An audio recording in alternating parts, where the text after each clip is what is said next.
কবর বলতে বোঝায় মানুষ আমরা মনে করি আশেপাশে বাড়ির আশেপাশে 3.5 হাত গর্ত করে যেখানে লাশ রাখা হয় সেখানে মনে করি কবর, নারে বাজান না।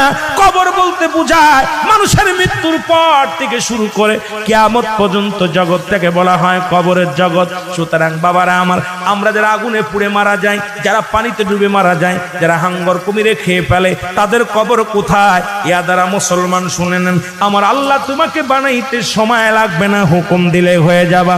সুতরাং মৃত্যুর পর থেকে শুরু করে কিয়ামত পর্যন্ত জগৎটাকে বলা হয় কবর। এই কবরে যেদিন শোয়া দিবে, 1 নম্বরে আসবে একজন ফেরেশতা, তার নাম হলো নোমান ফেরেশতা। মুসলমান শুনে নেন, আমরা জানি কবরে শোয়ানো পরমান কান্নেকির আসবে। এই ভাইরা আমার, মান কান্নেকির আসার আগে নোমান ফেরেশতা আসবে, কবরে ঢুকে যাবে। সব মুসলমান ডাকতে বলবে, ভাই ওঠো, তোমার ভিতরে রূহটা দেয়া হলো। আজরাইল আলাইহিস সালাম রূহটা বাইর করেছে, আমার আল্লাহ তোমাকে জানটা দিয়েছিল, এটা কবজ করেছে।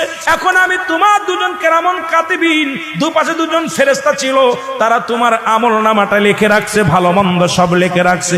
এখন তোমার হিসাব হবে, 2টা কাগজ থাকবে নোমান ফেরেশতার হাতের মধ্যে, একটা হলো নেকির কাগজ, একটা হলো বদির কাগজ। এইবার হাতের মধ্যে দিবে, ভাইরে তুমি লেখো, এই তোমার আমলনামাটা লেখো। বলবে আমি লিখবো কেমনে, আমার কাছে তো কোনো কলম নাই। ডাকতে বলে, বান্দারে তোমার কলম হলো ডান হাতের শাহাদাত আঙ্গুল মোবারক। এই মুসলমান এই আঙ্গুলটার বড় দাম। এরে আমরা হলে সুন্নাত